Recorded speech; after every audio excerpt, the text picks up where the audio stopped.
ಎಲ್ಲರಿಗೂ ನಮಸ್ಕಾರ. ನನ್ನ ಚಾನಲ್ಗೆ ಸ್ವಾಗತ. ಇವತ್ತಿನ ವಿಡಿಯೋದಲ್ಲಿ 9ನೇ ತರಗತಿಯ ಪದ್ಯ ಭಾಗ 4 ನಿಯತಿಯನರ್ ಮೆಚ್ಚಿದ ಪರ್. ಕೃತಿಕಾರರ ಪರಿಚಯ. ಅಭ್ಯಾಸದಲ್ಲಿ 1 ವಾಕ್ಯದಲ್ಲಿ ಉತ್ತರಿಸಿ, 3-4 ವಾಕ್ಯಗಳಲ್ಲಿ ಉತ್ತರಿಸಿ, ಹಾಗೆ 8-10 ವಾಕ್ಯ ಸಂದರ್ಭ ಸಹಿತ ವಿವರಿಸಿ. ಇದಾದಮೇಲೆ ಭಾಷಾ ಚಟುವಟಿಕೆ ಕೂಡ ಕೊಟ್ಟಿದ್ದಾರೆ. ಪದ್ಯ 4 ನಿಯತಿಯನರ್ ಮೆಚ್ಚಿದ ಪರ್. ಹೆಸರು ಜನ್ನ. ಕಾಲ ಕ್ರಿಸ್ತಶಕ 1225. ಕಾವ್ಯಗಳು ಯಶೋಧರ ಚರಿತೆ, ಅನಂತನಾಥ ಪುರಾಣ ಮತ್ತು ಅನುಭವ ಮುಕುರ. ಇದಿಷ್ಟು ಅವರ ಕಾವ್ಯಗಳು. ಇವರ ಸ್ಥಳ ಎಲ್ಲಿ ಜನಿಸಿದ್ರು ಅಂದರೆ ಹಾಸನ ಜಿಲ್ಲೆ ಹಳೆಬೀಡು. ಇವರ ಬಿರುದು ಹೊಯ್ಸಳರ ಒಲ್ಲಾಟನಿಂದ ಕವಿಚಕ್ರವರ್ತಿ ಎಂಬ ಅಭಿಧಾನವನ್ನು ಪಡೆದವರು. ಇದು ಇವರ ಬಿರುದು. ಇದಿಷ್ಟು ಕೃತಿಕಾರರ ಪರಿಚಯ. ಇದಾದಮೇಲೆ ಅಭ್ಯಾಸದಲ್ಲಿ ನೋಡೋದಾದರೆ 1 ವಾಕ್ಯದಲ್ಲಿ ಉತ್ತರಿಸಿ ಎಂದು ಕೊಟ್ಟಿದ್ದಾರೆ. ಮೊದಲನೇ ಪ್ರಶ್ನೆ, ಮುತುಕದ ಹೂಗಳು ಎಲ್ಲಿ ಉದುರಿ ಬಿದ್ದಿದ್ದವು? ಮುತುಕದ ಹೂಗಳು ಮಾವಿನ ಮರದ ಅಡಿ ಮಂಚಿಕೆಯಲ್ಲಿ ಉದುರಿದ್ದವು. 2ನೇ ಪ್ರಶ್ನೆ, ವನದಲ್ಲಿ ಅರಗಿಳಿಗಳು ಏನೆಂದು ಉಳಿಯುತ್ತಿದ್ದವು? ವನದಲ್ಲಿ ಅರಗಿಳಿಗಳು ಎಲೆ ಮಾರಿಯೇ. ಮಲೆಯ ಮಾರುತನು ಸಾಷ್ಟಾಂಗ ನಮಸ್ಕಾರ ಮಾಡುತ್ತಾ ಬಂದನು, ಈ ಕಡೆ ಗಮನ ಹರಿಸು ಎಂದು ಉಳಿಯುತ್ತಿದ್ದವು. 3ನೇ ಪ್ರಶ್ನೆ, ಯಾವ ದೇವತೆಯ ಹೆಸರಿನಲ್ಲಿ ಜಾತ್ರೆಯು ನಡೆಯುತ್ತಿತ್ತು? ಉತ್ತರ, ಚಂಡಮಾರಿ ದೇವತೆಯ ಹೆಸರಿನಲ್ಲಿ ಜಾತ್ರೆಯು ನಡೆಯುತ್ತಿತ್ತು. ಮಾರಿದತ್ತನ ಬಳಿಯಿದ್ದ ತಳಾರನ ಹೆಸರೇನು? ಮಾರಿದತ್ತನ ಬಳಿಯಿದ್ದ ತಳಾರನ ಹೆಸರು ಚಂಡಕರ್ಮ. ಚಂಡಕರ್ಮನು ಯಾರನ್ನು ಹಿಡಿದು ತಂದನು? ಚಂಡಕರ್ಮನು ಅಭಯ ರುಚಿಯು ಅಭಯಮತಿಯರನ್ನು ಹಿಡಿದು ತಂದನು. ಈಗ 3-4 ವಾಕ್ಯಗಳು ಆ ವಿಭಾಗ.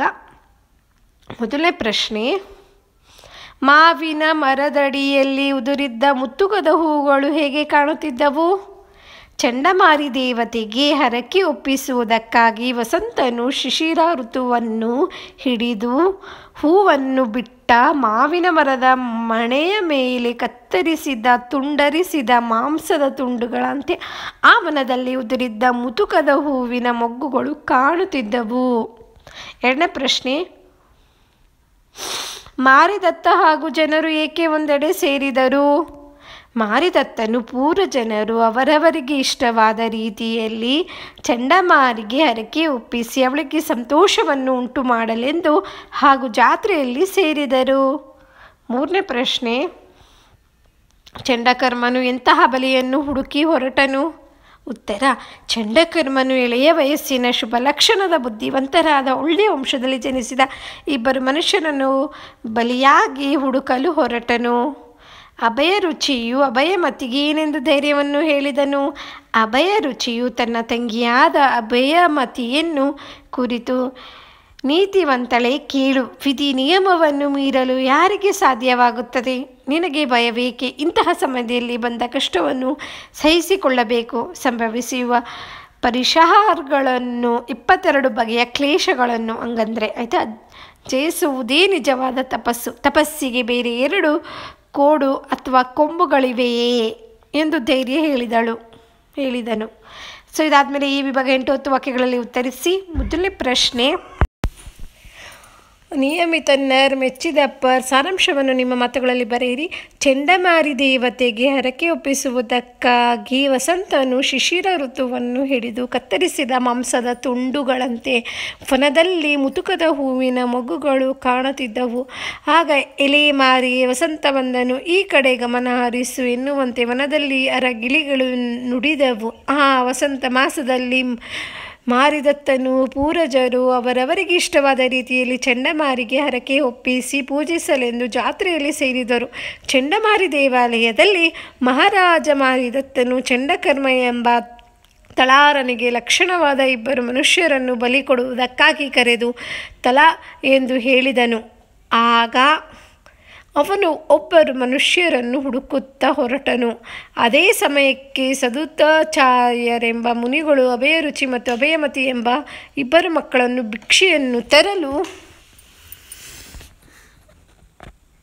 ಕಳುಹಿಸಿದರು. ಆ ಇಬ್ಬರು ಗುರುಗಳ ಪಾದಕ್ಕೆ ನಮಸ್ಕರಿಸಿ ಚರಿಗೆಗೆ ಹೋಗುತ್ತಿದ್ದಾಗ ಚಂಡಕರ್ಮನು ಅವರಿಬ್ಬರನ್ನು ಎಳೆಯ ಜಿಂಕೆಯ ಮರಿಗಳನ್ನು ಹುಲಿ ಹಿಡಿಯುವಂತೆ ಹಿಡಿದನು.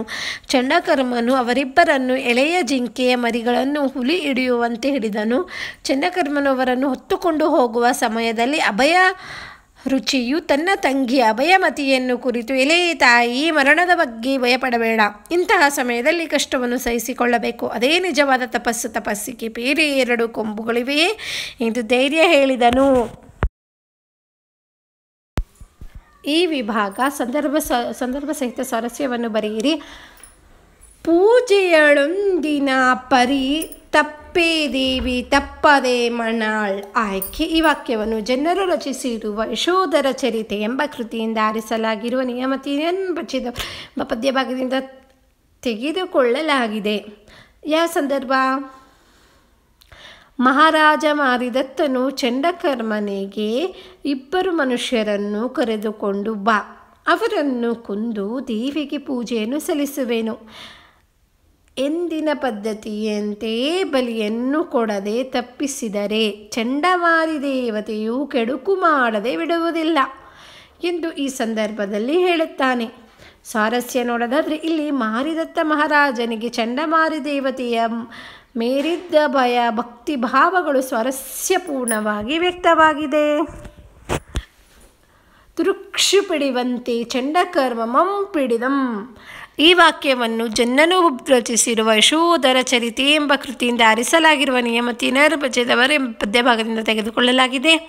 ಯಾವ ಸಂದರ್ಭ? ಮಹಾರಾಜನ ಆಜ್ಞೆಯಂತೆ ಬಲಿ ಕೊಡುವುದಕ್ಕಾಗಿ 2 ಮನುಷ್ಯರನ್ನು ಚಂಡಕರ್ಮನು ಹುಡುಕುತ್ತಾ ಹೋಗುತ್ತಿರುವಾಗ ಅದೇ ಮಾರ್ಗವಾಗಿ ಭಿಕ್ಷೆಗೆ ತೆರಳುತ್ತಿದ್ದ ಅಭಯರುಚಿ ಮತ್ತು ಅಭಯಮತಿ ಎಂಬ ಮಕ್ಕಳನ್ನು ಅವನು ಹಿಡಿದುಕೊಂಡು ಬಗೆಯನ್ನು ವರ್ಣಿಸುವ ಸಂದರ್ಭದಲ್ಲಿ ಜಿಂಕೆಗಳನ್ನು ಹುಲಿ ಹಿಡಿಯುವಂತೆ ಹಿಡಿದನು ಎಂದು ಕವಿ ಈ ಮಾತು ಹೇಳಿದ್ದಾನೆ.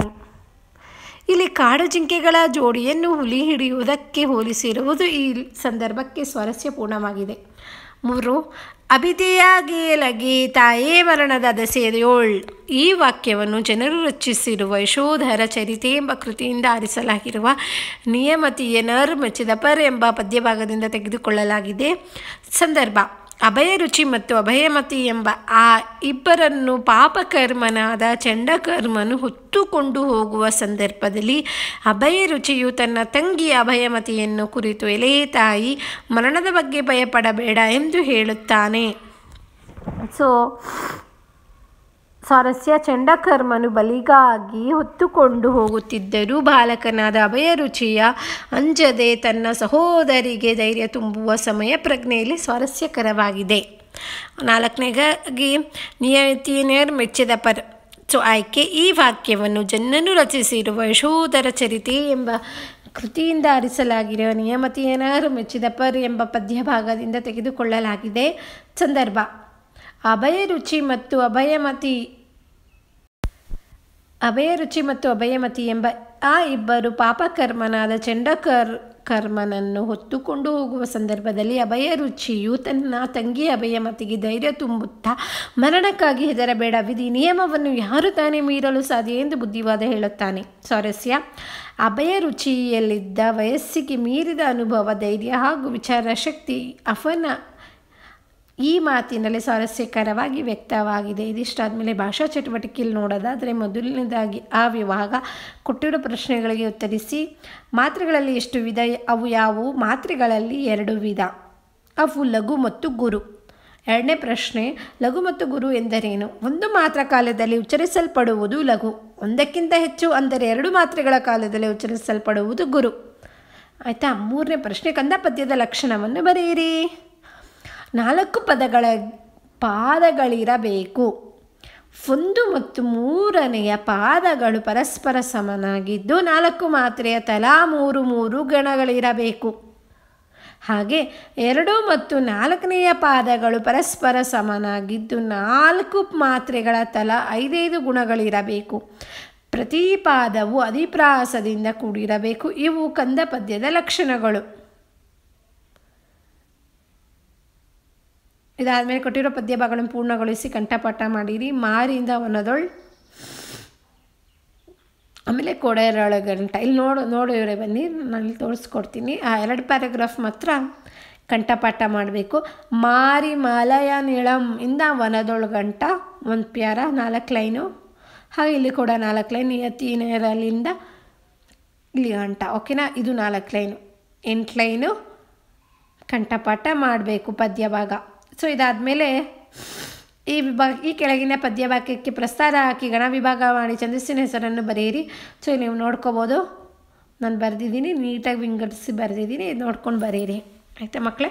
ಸೊ ಇದರೊಂದಿಗೆ ನಿಯಮಿತ ರಚನೆಗಳು ಎಂಬ ಪದ್ಯ ಭಾಗದ ಪ್ರಶ್ನೋತ್ತರಗಳು, ಭಾಷಾ ಚಟುವಟಿಕೆ 1 ವಾಕ್ಯದಲ್ಲಿ ಉತ್ತರಿಸಿ, 3-4 ವಾಕ್ಯ ಸಂದರ್ಭ ಸಹಿತ ಉತ್ತರಿಸಿ ಕೂಡ ಆಗಿದೆ. ಸೊ ನಿಯತಿಯನರ್ ಮೆಚ್ಚದ ಪರ್ ಎಂಬ ಪದ್ಯ ಭಾಗದ ಪ್ರಶ್ನೋತ್ತರಗಳು ಮುಗಿದಿದೆ. ನಿಮಗೆ ನನ್ನ ವಿಡಿಯೋ ಇಷ್ಟ ಆಯಿತು ಅನ್ಕೋತೀನಿ. ಇಷ್ಟ ಆದರೆ ಪ್ಲೀಸ್ ಲೈಕ್ ಮಾಡಿ. ಯಾರ ಚಾನಲ್ನ ಸಬ್ಸ್ಕ್ರೈಬ್ ಮಾಡ್ಕೊಂಡಿಲ್ಲ ಪ್ಲೀಸ್ ಸಬ್ಸ್ಕ್ರೈಬ್ ಮಾಡ್ಕೊಂಡು ನೋಡಿ.